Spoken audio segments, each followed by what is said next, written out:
Hi hello ನಮಸ್ತೆ welcome back my YouTube channel Shivalakshmi Shri vlogs. ಎಲ್ಲರೂ ಹೇಗಿದ್ರೆ ಎಲ್ಲರೂ ಚೆನ್ನಾಗಿದ್ದಾರೆ ಅಂತ ಭಾವಿಸ್ತಾ ನಾನು ಕೂಡ ಚೆನ್ನಾಗಿದ್ದೀನಿ. ಇವತ್ತಿನ ರೆಸಿಪಿಯಲ್ಲಿ ಸಂಜೆ ಟೈಮಿಗೆ ಒಂದು ಒಳ್ಳೆ ಸ್ನ್ಯಾಕ್ಸ್ ರೆಸಿಪಿ ಅಂತಲೇ ಹೇಳ್ಬೋದು.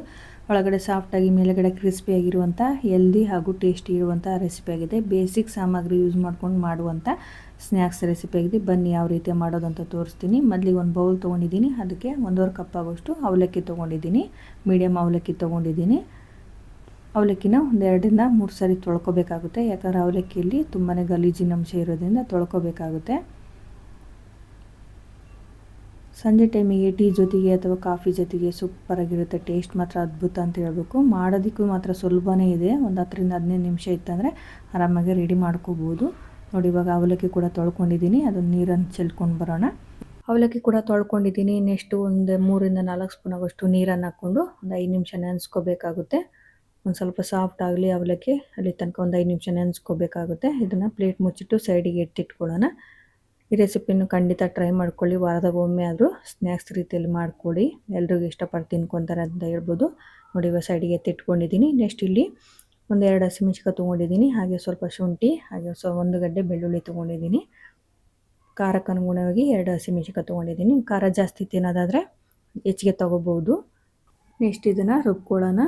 ಒಂದು ಜಾರ್ ತೊಗೊಂಡಿದ್ದೀನಿ, ಮಿಕ್ಸಿ ಜಾರನ್ನು. ಅದಕ್ಕೆ ಹಸಿಮೆಣ್ಸಿನ್ಕಾಯಿ, ಬೆಳ್ಳುಳ್ಳಿ, ಹಾಗೆ 1 ಸ್ಪೂನ್ ಆಗೋಷ್ಟು ಜೀರಿಗೆನ ಆ್ಯಡ್ ಮಾಡ್ಕೊಂಡಿದ್ದೀನಿ. ಹಾಗೆ ಹುರಿದಿಟ್ಕೊಂಡಿರುವಂಥ ಶೇಂಗಾನು ಸೇರಿಸ್ಕೊಂಡು ತರಿತರಿಯಾಗಿ ರುಬ್ಕೋಬೇಕಾಗುತ್ತೆ. ನೀವು ಶೇಂಗಾ ಸಿಪ್ಪೆ ತೆಗೆದು ಬೇಕಾದರೂ ಯೂಸ್ ಮಾಡ್ಕೋಬೋದು. ನಾನಿಲ್ಲಿ ಹಾಗೇನೂ ಯೂಸ್ ಮಾಡ್ಕೊತಾ ಇದ್ದೀನಿ. 2 ಸ್ಪೂನ್ ಆಗೋಷ್ಟು ಶೇಂಗಾನ ಹುರಿದಿಟ್ಕೊಂಡಿದ್ದೆ, ಅದನ್ನು ಕೂಡ ಸೇರಿಸ್ಕೊಂಡು ರುಬ್ಕೊಳ್ಳೋಣ. ನೋಡಿ, ಈ ರೀತಿಯಾಗಿ ರುಬ್ಕೊಂಡ್ರೆ ಸಾಕಾಗುತ್ತೆ. ಫುಲ್ ನೈಸಾಗಿ ಏನೋ ರುಬ್ಬೋ ಅವಶ್ಯಕತೆ ಇಲ್ಲ. ನೆಕ್ಸ್ಟ್ ಇದನ್ನು ಒಂದು ಪ್ಲೇಟಿಗೆ ಎತ್ತಿಟ್ಕೊಂಡಿದ್ದೀನಿ. ನೆಕ್ಸ್ಟ್ ಇಲ್ಲಿ ಅವಲಕ್ಕಿ ಕೂಡ ನೆಂದ್ಕೊಂಡಿದೆ. ನೋಡಿ, ಒಂದು 5 ನಿಮಿಷ ಅವಲಕ್ಕಿನ ನೆನೆಯಕ್ಕೆ ಬಿಟ್ಟಿದ್ವಲ್ಲ, ಅವಲಕ್ಕಿ ಕೂಡ ನೆಂದಿದೆ, ಸಾಫ್ಟಾಗಿ ಕೂಡ ನೆಂದಿದೆ. ಇದನ್ನು ಇವಾಗ ಒಂದು ಮಿಕ್ಸಿ ಜಾರ್ ತೊಗೊಂಡು ರುಬ್ಕೋಬೇಕಾಗುತ್ತೆ.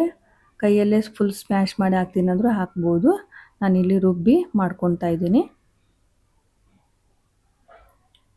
ಮೀಡಿಯಮ್ಮಾಗೆ ರುಬ್ಕೋಬೇಕಾಗುತ್ತೆ. ಫುಲ್ ನೈಸಾಗಿ ರುಬ್ಬೋ ಅವಶ್ಯಕತೆ ಇಲ್ಲ. ಒಂದು ಸ್ವಲ್ಪ ತರಿತರಿಯಾಗಿ ರುಬ್ಕೊಳ್ಳಿ.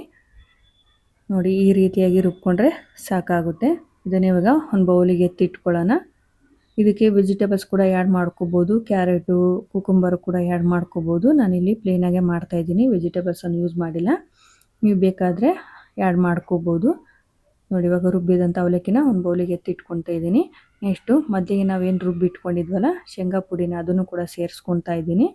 ನೆಕ್ಸ್ಟು ಹಾಗೆ 1 ಕಪ್ ಆಗೋಷ್ಟು ಪಾಲಕ್ ಸೊಪ್ಪನ್ನು ಕಟ್ ಮಾಡಿ ತೊಳೆದು ಇಟ್ಕೊಂಡಿದ್ದೀನಿ.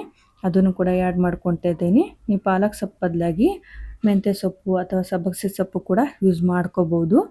ಈ ರೀತಿ ಸೊಪ್ಪುಗಳನ್ನ ಹಾಕಿ ಮಾಡಿಕೊಟ್ರೆ ಹೆಲ್ದಿಯಾಗೂ ಕೂಡ ಇರುತ್ತೆ. ಮಕ್ಕಳು ಇಷ್ಟಪಟ್ಟು ತಿನ್ಕೊತಾರೆ ಅಂತ ಹೇಳ್ಬೋದು. ಸೊಪ್ಪುಗಳು ಹಾಕಿ ಮಾಡಿದ್ದಾರೆ ಅಂತಲೇ ಅನಿಸೋದಿಲ್ಲ, ಅಷ್ಟು ಸೂಪರಾಗಿರುತ್ತೆ. ಟೇಸ್ಟ್ ಮಾತ್ರ ಅದ್ಭುತ ಅಂತ ಹೇಳ್ಬೋದು. ನೆಕ್ಸ್ಟ್ ಇಲ್ಲಿ 1 ಸ್ಪೂನ್ ಆಗೋಷ್ಟು ಕಡಲೆ ಹಿಟ್ಟನ್ನು ಸೇರಿಸ್ಕೊತಾ ಇದ್ದೀನಿ. ಹಾಗೆ 1/4 ಸ್ಪೂನ್ ಆಗೋಷ್ಟು ಧನಿಯಾ ಪುಡಿ, 1/4 ಸ್ಪೂನ್ ಆಗೋಷ್ಟು ಗರಂ ಮಸಾಲೆ ಆ್ಯಡ್ ಮಾಡ್ಕೊಂಡಿದ್ದೀನಿ. ಹಾಗೆ ಮೊದಲೇ ಇಲ್ಲಿ ಹಸಿಮೆಣ್ಸಿಕಾಯಿ ಯೂಸ್ ಮಾಡಿರೋದ್ರಿಂದ ನಾನಿಲ್ಲಿ 1/2 ಸ್ಪೂನ್ ಆಗೋಷ್ಟು ಅಚ್ಚ ಖಾರ ಪುಡಿ ಯೂಸ್ ಮಾಡ್ಕೊತಾ ಇದ್ದೀನಿ. ರುಚಿ ತಕ್ಕಷ್ಟು ಉಪ್ಪನ್ನು ಹಾಕ್ಕೊಂಡು ಚೆನ್ನಾಗಿ ಕಾಲ್ಸ್ಕೋಬೇಕಾಗುತ್ತೆ. ನೀರು ಹಾಕ್ದೇ ಕಾಲ್ಸ್ಕೋಬೇಕು. ಕೈಯಲ್ಲಿ ಚೆನ್ನಾಗಿ ಮಿಕ್ಸ್ ಆಗಬೇಕು. ಉಪ್ಪು ಖಾರ ಎಲ್ಲ ಚೆನ್ನಾಗಿ ಮಿಕ್ಸ್ ಆಗಬೇಕು. ಅಲ್ಲಿ ತನಕ ಚೆನ್ನಾಗಿ ಕಾಲ್ಸ್ಕೊಳ್ಳಿ. ಉಂಡೆ ಕಟ್ಟೋ ರೀತಿಯಲ್ಲಿ ಕಾಲ್ಸ್ಕೋಬೇಕಾಗುತ್ತೆ.